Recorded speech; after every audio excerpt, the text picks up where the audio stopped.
സഹോദര കലാസ്നേഹികളെ, nuclear bomb, uranium, ഇന്ത്യയുടെ secret service royal agency, ഇത്തരം പ്രതിഭാസങ്ങളെല്ലാം ഇപ്പോ വന്നു സിനിമകളിൽ 4 മണിക്ക് കൂടുതിരുന്ന പലഹാരത്തിന്റെ പ്രസക്തി മാത്രമായി മാറിയിരിക്കുന്നു. കുറച്ച് മിഷൻ ഇമ്പോസിബിളും കുറച്ച് ബാറ്റ്മാനും ഒരു ഇച്ചിരി ജെയിംസ് ബോണ്ടും പിന്നൊരൽപ്പം അനുശോചനവും ചേർത്തുണ്ടാക്കിയതാണ് ഈ പടം. അങ്ങ് പൊക്രാനിനടുത്തുള്ള ഒരു ഹിമാലയ പർവ്വതത്തിന്റെ കീഴിൽ റേഡിയോ ആക്റ്റീവ് പ്ലൂട്ടോണിയവുമായി കുറച്ച് പട്ടാണി ചെറുപ്പക്കാർ മല കയറുകയാണ്. ലോക്കലി പറഞ്ഞു കഴിഞ്ഞാൽ ന്യൂക്ലിയർ അണു വികിരണങ്ങൾ വിഘടിക്കാൻ കഴിവുള്ള 7 പ്ലൂട്ടോണിയം ക്യാപ്സ്യൂളുകൾ ഇന്ത്യ ഹിമാലയ പർവ്വതത്തിന്റെ മുകളിൽ കൊണ്ടുപോയി കുഴിച്ചിട്ട് മുളപ്പിക്കാൻ തീരുമാനിക്കുമത്രേ. അനുവാദമില്ലാതെ മല കയറി വന്ന മനുഷ്യരെ കണ്ട പരമശിവൻ നായി അന്തസ്സുണ്ടോടാ നിനക്കെന്നൊക്കെ പറഞ്ഞ് ഒരു ദുരന്തം അങ്ങ് വെച്ചു കൊടുക്കും.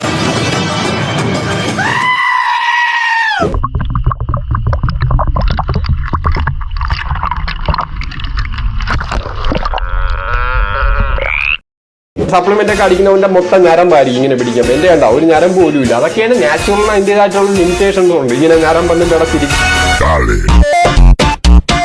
നിന്റെ വിചാരം വെള്ളത്തിൽ മുങ്ങി കിടക്കുന്ന ഒരു കഴിവാണെന്നാണ്? ഈടാ ഒരു 10-60 വയസ്സുള്ള ഒരു മൂപ്പിലാൻ ഇവിടെ അത് പണ്ടേ ചെയ്ത്. ഓം ശാന്തി ഓം.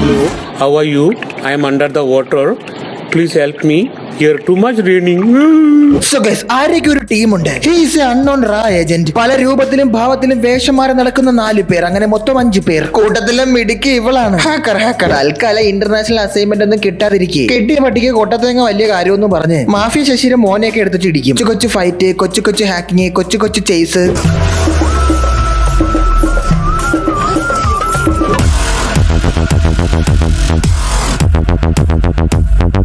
ഇനി ആരൊക്കെ ഒരു ഡോക്ടറെ കാമുകയുണ്ട്.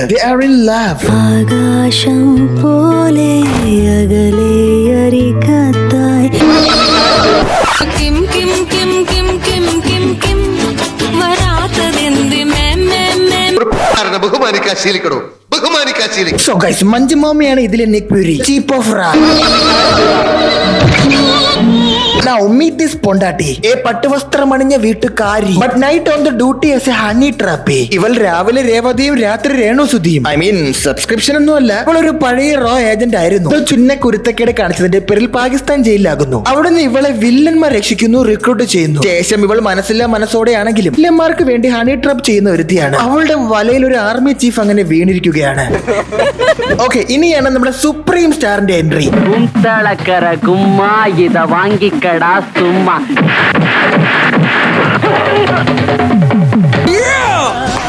അതായത് പണ്ട് കാണാതെ പോയ 7 പ്ലൂട്ടോണിയം ക്യാപ്സൂൾസ് കുറെ റഷ്യക്കാരന്മാർ കണ്ടെത്തി അതിനെ കടത്തിക്കൊണ്ട് പോകാൻ ശ്രമിക്കുന്നു. ഈ റഷ്യക്കാരന്മാർക്കൊക്കെ ഒരു തലവനുണ്ട്, റാണ. പുള്ളി ആർക്കും അറിയില്ല. ഇനി ഈ PK ബ്ലാൻഡേഴ്സിന്റെ വേഷം വിട്ട് നടന്നു വരുന്നവനാണ് ലോൺ വുൾഫ്, ഒറ്റനായ. അവനും ഒരു റാ ഏജന്റ് ആണ്. ഈ ഒറ്റനായ ചെല്ലുന്നത് എന്തിനാണെന്ന് ചോദിച്ചാൽ ഇപ്പൊ കണ്ട ശരത് കുമാറിന്റെ ലവമാര് ചേർന്ന് പിടിച്ചു വെച്ചേക്കല്ലേ. ശരത് കുമാർ ഒരു റാ ഏജന്റ് ആണ്. അവനെ രക്ഷിക്കാനായാണ് ദാ ഇവൻ വരുന്നത്. എടാ, ഒന്നാമത്തെ കാര്യം, 7 പ്ലൂട്ടോണിയം ക്യാപ്സൂൾ ബുദ്ധിയില്ലാതെ ഹിമാലയത്തിൽ കൊണ്ടുവച്ച് കളഞ്ഞത് ഒരു കാര്യം. ഉണ്ണാക്ക് കളയാനതൊക്കെ പ്ലൂട്ടോണിയം ക്യാപ്സൂൾ കൊണ്ട് കളഞ്ഞേക്കണം. എന്നിട്ട് അത് സംരക്ഷിക്കാൻ ഒരു റാ ഏജന്റ് പോകുന്നു. അവനെ കാണാണ്ടാകുന്നു. കണ്ടു കിട്ടുമ്പോ അവനെ റഷ്യക്കാര് തൂക്കുന്നു. ഇനി ആ തൂക്കവനെയും പ്ലൂട്ടോണിയത്തിനെയും കണ്ടുപിടിക്കാൻ വേറൊരു ഇന്ത്യൻ റാ ഏജന്റ് റഷ്യയിലോട്ട് പോകുന്നു. റഷ്യയിൽ നീയൊക്കെ ഇവിടെ നങ്ങ്. എടാ, ഡാഗിസ്ഥാന്റെ പരിസരത്തൊന്നും പോകല്ലേ. തപ്പാനെന്നും പറഞ്ഞ് നേരെ ഖബീബിന്റെ വായിലോട്ടൊക്കെ ചെന്ന് കയറി കൊടുത്ത അവ ഒരു സ്മാഷ്, ഒരു ഇടി. തീർന്ന നിന്റെയൊക്കെ ജീവിതം തീർന്ന. ഖബീബ് ആരെന്ന് അറിഞ്ഞൂടെങ്കിൽ ഒന്ന് ഗൂഗിൾ ചെയ്ത് നോക്കിയാൽ മതി. അങ്ങനെ നമ്മുടെ ന്യൂ ഏജന്റ് വന്ന് ഓൾഡ് ഏജന്റിനെയും പ്ലൂട്ടോണിയം ക്യാപ്സൂളിനെ റിക്കവർ ചെയ്തെടുക്കും. എന്നിട്ട് ഇവർ ഞങ്ങൾക്ക് ചതിക്കും.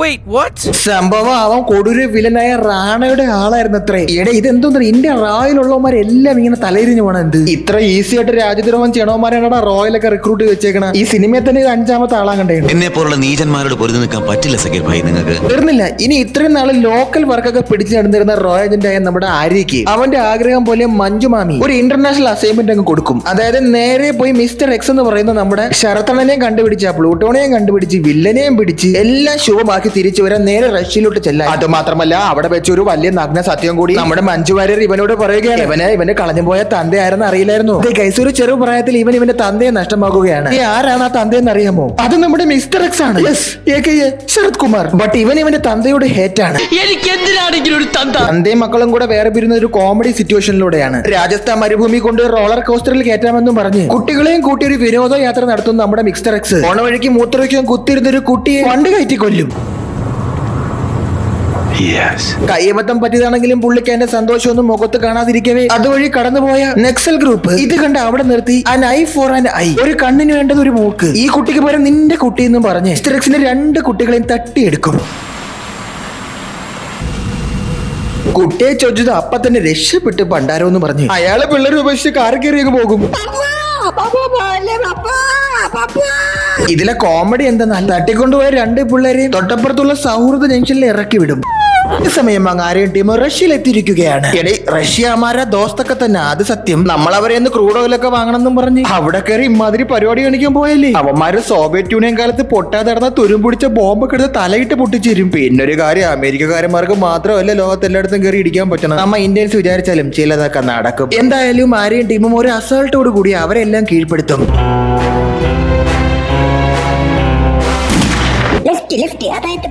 ഒടുവിൽ റഷ്യക്കാരെ എല്ലാം തട്ടി അതിന്റെ കളഞ്ഞുപോയ തന്തയായ മിസ്റ്റർ എക്സിനെ കടത്തിക്കൊണ്ടുവന്ന് ആദ്യമായി മുഖം ഒന്ന് നോക്കുകയാണ്.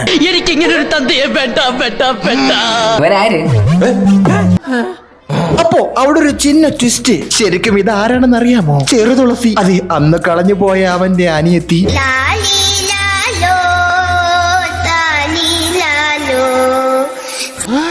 ഇതിനിടയിലൂടെ അവിടെ G20 സമ്മിറ്റിംഗ് തമിഴ്നാട് നടക്കണമെന്ന് അവിടെ അതാ ഒരു മുക്കുമണ്ടം മോദിജിയെ കാണിക്കുന്നുണ്ട്. Same but the film. No money, no honey.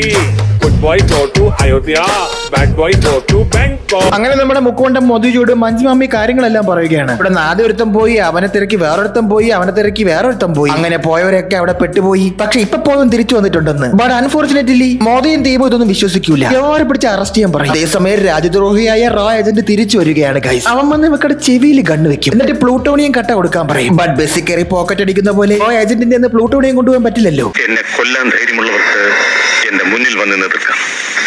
പിന്നിൽ നിന്ന് വന്ന് ശ്രമിക്കുന്നത് ആണത്വമല്ല. തൽക്കാലത്തേക്ക് അവൻ അവിടെ നിന്ന് പിൻവാങ്ങേണ്ടി വരുന്നു. ഈ പഞ്ചഗുണം മുണ്ണയ്ക്ക് ഒരു ഫ്ലാഷ് ബാക്ക് ഉണ്ട്. പണ്ടൊരു ന്യൂക്ലിയർ പദ്ധതി അവന്റെ ഗ്രാമത്തിൽ നടക്കാനിരിക്കവേ, അതായത് ഒരു ന്യൂക്ലിയർ റിയാക്ടർ, അത് തടുക്കാനായിട്ട് അവനും അവന്റെ അമ്മയും കുറെ കൂട്ടാളികളും കൊച്ചു പിള്ളേരുമായിട്ട് വരും. അന്ന് അവിടെ ഒരു പെരിയ പോലീസ് കലാപം ഉണ്ടാകും. ആ കലാപത്തിൽ ഇവന്റെ അമ്മയുടെ നെറ്റിലാരോ സിന്ദൂരമിടും. പക്ഷെങ്കിൽ വില്ലന്മാർ എന്തോ പെരിയ വലിയ പ്ലാൻ പண்றது. ഇന്ത്യയിലെ ഒരു വലിയ ന്യൂക്ലിയർ റിയാക്ടറിന്റെ ലീഡറെ അവ അങ്ങ് പൊക്കും. കൂടാതെ കാമനി എന്ന് പേരുള്ള ഇവൾ തന്റെ കാമലീലകൾ കൊണ്ട് അധികാമ കൊടൂരനായ ഈ മിലിറ്ററി പോലീസുകാരനെ കാമ പ്രക്രിയകൾ കാണിച്ച് വളച്ച് തന്റെ കാമകിളികൾ പുറത്തറിയാതിരിക്കാനായി കമാന്നൊരക്ഷരം മിണ്ടാതെ അവൾക്ക് ഇന്ത്യയുടെ ബാലിസ്റ്റിക് മിസൈലിന്റെ കോഡ് അങ്ങ് പറഞ്ഞു കൊടുക്കും. ചേടാ വൃത്തികെട്ടവനെ, കാമത്തിന് വേണ്ടി രാജ്യത്തെ ഒറ്റിക്കൊടുത്ത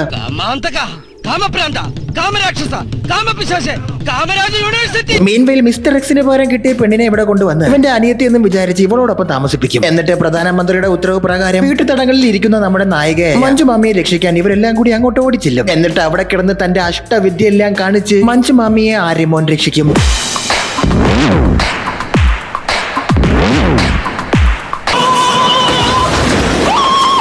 രക്ഷപ്പെട്ട മഞ്ജുമാമ്പി അപ്പോഴാണ് മനസ്സിൽ ഒളിപ്പിച്ചു വെച്ചിരുന്ന ആ കരിഞ്ചീരകം പുറത്തെടുത്ത് കഥ പറയുന്നത്. ശരിക്കും മിസ്റ്റർ എക്സ് ആരായിരുന്നോ? മഞ്ജുമാമിയെ റിക്രൂട്ട് ചെയ്തത് പോലും മിസ്റ്റർ എക്സ് ആണ്. കളഞ്ഞുപോയ പ്ലൂട്ടോണിയം കാപ്സ്യൂൾ കണ്ടെടുത്ത് അന്ന് മുതൽ ഇന്ന് വരെ ശത്രു രാജ്യങ്ങളുടെ കയ്യിലെത്താതിരിക്കാൻ എന്റെ ജീവിതമേ മാറ്റിവെച്ച അയനിലെ സൂര്യയാണ് അദ്ദേഹം. ഈ ന്യൂക്ലിയർ കാപ്സ്യൂളുമായി പലയിടങ്ങളിൽ, പല ഭാവത്തിൽ, പല രൂപത്തിൽ, പല കോലത്തിൽ ട്രാവലീറ്റിലെ സുജിത് ഭക്തനെ പോലെ ലോകം ചുറ്റി നടന്നു.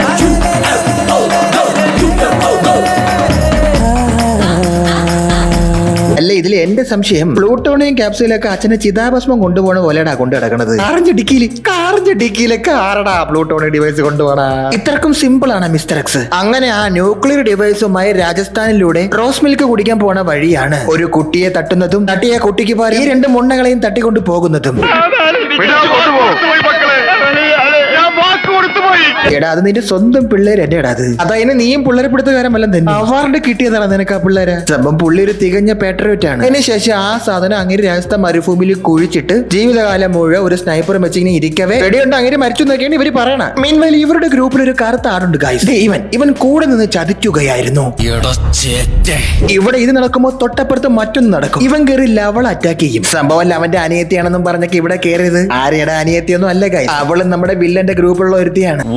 വില്ലൻ തോക്ക് കാണിച്ച് പേടിപ്പിക്കുമെങ്കിലും സന്മനസ്സുള്ളതുകൊണ്ട് ഇവളെ കൊല്ലാതെ പോകും. ബട്ട് അവിടെ ഒരു ട്വിസ്റ്റ് ഉണ്ട്. കണ്ണാടി വെച്ച് മിയ ഖലീഫ പോലെ അവള് വന്നപ്പോഴേ ഇവന് ഡൗട്ട് അടിച്ച് അവളൊരു കള്ളിയാണെന്ന്. അതുകൊണ്ട് മനഃപൂർവ്വം ഇവളെ വീട്ടിൽ നിർത്തിയതും കിടാങ്കുറത്ത ചുരിദാറിനകത്ത് ഒരു ട്രാക്കർ വെച്ചതും. എന്നാലും നീ നിന്റെ സ്വന്തം കാമുകിയുടെ ജീവൻ വെച്ചെന്റെ കളിച്ചിളന്നല്ലോടാ. അതേസമയം ഒരു ഒളിത്താളത്തിനകത്ത് നിന്ന് പിരുക്കം പൂണ്ട കുറച്ച് കൈക്കലാക്കിയ പാസ്വേഡുമായി ഇന്ത്യയുടെ ബാലിസ്റ്റിക് മിസൈൽ നേരെ പാകിസ്ഥാൻ നോക്കി തൊടുത്തുവിടും. അത് ചെന്ന് വീണ് പാകിസ്ഥാനിലൊരു ദീപാവലി.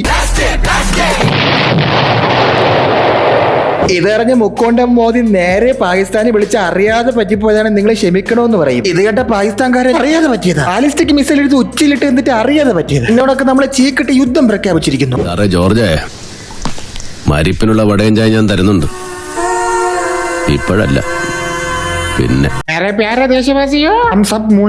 ഇനി ആര്യയുടെ അനിയത്തി എന്നും പറഞ്ഞു വന്നവൾ ദിനോസറിന്റെ മുട്ട വെച്ച് ന്യൂക്ലിയർ റിയാക്ടർ ഉണ്ടാക്കുന്ന ടോണി സ്റ്റാർക്കിയാണ് ഗൈസ്. ബാസ്കറ്റ് ബോളിൽ 5 ഓട്ട ഇട്ട് അതിനകത്ത് LED കത്തിച്ച് വെച്ച ന്യൂക്ലിയർ റിയാക്ടർ ഉണ്ടാക്കിയ ന്യൂക്ലിയർ റിയാക്ടർ പാഴായി പോയാൽ ബാക്കപ്പിന് പൊട്ടിക്കാൻ അവരൊരു അലുമിനിയം ബോംബും കൂടി ഉണ്ടാക്കി വെച്ചേക്കും. അങ്ങനെ സിനിമയുടെ ക്ലൈമാക്സ് എത്തുകയാണ്. വില്ലനും നായകനും നായികയും എല്ലാരും കൂടി തൊട്ടടുത്ത കവലയിലുള്ള പാൽ സൊസൈറ്റിക്ക് സമീപം ഇരിക്കുന്ന ന്യൂക്ലിയർ റിയാക്ടറിലേക്ക് എത്തുകയാണ്. വില്ലന്റെ ലക്ഷ്യം ആ ന്യൂക്ലിയർ റിയാക്ടറിൽ ന്യൂക്ലിയർ ബോംബിട്ട് പൊട്ടിക്കുക. അപ്പൊ ഒരു ഫൈറ്റ് അങ്ങ് സ്റ്റാർട്ട്.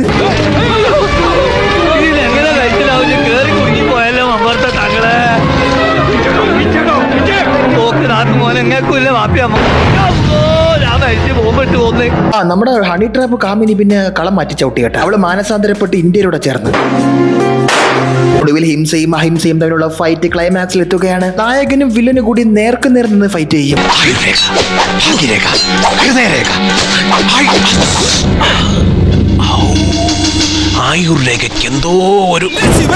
ഇനിയാണ് നമ്മുടെ ഹാക്കർ പെണ്ണിന്റെ സ്കില്ല്. ഇവൾക്ക് എക്സ്ട്രീം കഴിവുകളാണുള്ളത്. ഉദാഹരണത്തിന് ലാപ്ടോപ്പിൽ എൻ്റർ അടിച്ച് ന്യൂക്ലിയർ റിയാക്ടറിൽ മാത്രമല്ല, IPL ഫൈനൽ മാച്ച് കണ്ടുകൊണ്ടിരുന്ന ജനങ്ങളുടെ പഞ്ചായത്തിന്റെ കറണ്ട് വരെ അവൾ കളയും.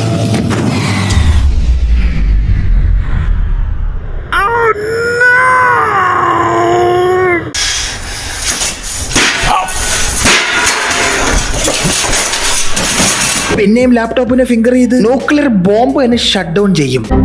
ഇത്ര കഷ്ടപ്പാട് എന്തിന്? അതിന്റെ മുകളിൽ ഇത്തിരി ഉപ്പിട്ടാ പോരെ. അതും പോരാഞ്ഞിട്ട് shift plus Windows button press ചെയ്ത് ന്യൂക്ലിയർ പവർ പ്ലാന്റിന്റെ ഡോറൊക്കെ ഓപ്പൺ ചെയ്യും. അടഞ്ഞിടന്ന ഡോറിന്റെ അപ്പുറത്തെ വശത്തൂടെ ഇവ എവിടെ നിന്ന് വന്ന? ചേച്ചിക്ക് ഈ കഴിവ് വെച്ച് പത്മനാഭ സ്വാമി ക്ഷേത്രത്തിലെ B നിലവറ തുറക്കാൻ പറ്റും. ഇനി ഒരു രക്ഷയില്ല, പിടിച്ചേക്കാൻ പറ്റുമെന്ന് മനസ്സിലാക്കി ആര്യ ന്യൂക്ലിയർ റിയാക്ടറിന്റെ മെയിൻ ഡോർ ഓപ്പൺ ആക്കാൻ പറയും. അതിലിരിക്കുന്ന അലുമിനിയം ബോംബ് പൊട്ടിത്തെറിക്കാൻ ഇനി ഏതാനും നിമിഷങ്ങൾ മാത്രം. ഡോർ ഓപ്പൺ ആയത് മാറി അവനെ ചവിട്ടി ന്യൂക്ലിയർ റിയാക്ടറിനകത്തിടും. എടാ, നീ അവനെ സ്വിമ്മിംഗ് പൂളിലല്ല ചവിട്ടിയിട്ടത്, ന്യൂക്ലിയർ റിയാക്ടറിനകത്താണ്. റേഡിയേഷൻ കൗണ്ട് ഇറക്കി അവിടെ പോകാൻ കിട്ടും. ഈ കൊള്ളടി കുട്ടി, എനിക്ക് നിന്നോട് 50 ചോദ്യങ്ങളെങ്കിലും ചോദിക്കാനുണ്ട്. കണ്ട, വീണ്ടും ഒരു ഞെക്കൽ. ഡോർ അടയുന്നു, റിയാക്ടർ ഓൺ ആകുന്നു. കേവലം ഒരു HCLന്റെ ലാപ്ടോപ്പ് വെച്ച് ഒരു ന്യൂക്ലിയർ പവർ പ്ലാന്റ് കൺട്രോൾ ചെയ്യാൻ പറ്റണ നിനക്ക് ഈ ലോകത്തെ ദാരിദ്ര്യം മൊത്തം ഒരു ഡിലീറ്റ് ബട്ടണിലൂടെ മാറ്റാൻ സാധിക്കില്ലേ? Anyway guys, nuclear reactor on ആയി. വില്ലന്റെ ശരീരം പഞ്ചഭൂതത്തിലേക്ക് ലയിച്ച് പ്രപഞ്ചത്തിൽ അലിയും. ഈ സീൻ ഞാൻ എവിടെ കണ്ടിട്ടുണ്ടല്ലോ.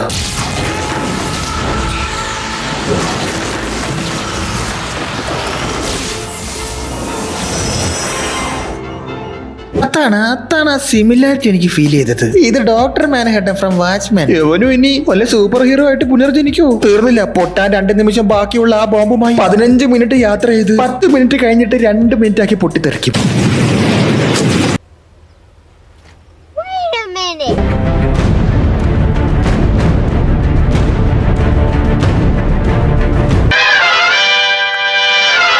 ശേഷം ബാറ്റ്മാനിൽ നിന്ന് ചുരണ്ടി അതേ സീൻ അതേപോലെ കോപ്പി അടിച്ച് അങ്ങ് ദൂരെയുള്ള നെയ്യാറ്റിൻകര എന്നൊരു രാജ്യത്ത് പോയി കഫേയിൽ കയറി കാമുകയുമായി ചായ കുടിച്ചോണ്ടിരിക്കവേ എന്ത് ചെയ്യുന്നു?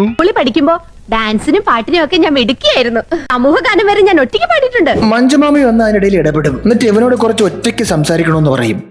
വലിങ്ങേറി വന്നേക്കുന്ന നിനക്ക് റാണ ആരാണെന്ന് അറിയാമോടാ? ശരിക്കും അത് ആരുമല്ല, മറ്റാരുമല്ല, അത് നമ്മുടെ മിസ്റ്റർ എക്സ് ആയിരുന്നെന്ന്.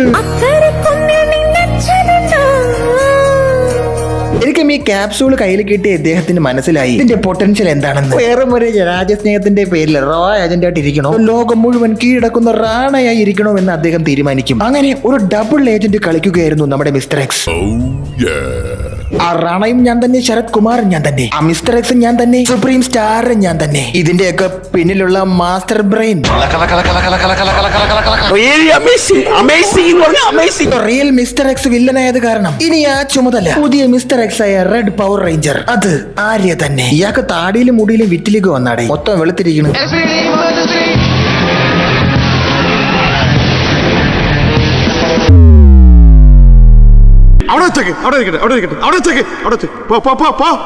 അപ്പൊ ശരി ഗൈസ്, എല്ലാം പറഞ്ഞ പോലെ നമ്മൾ ഇനിയും കാണും.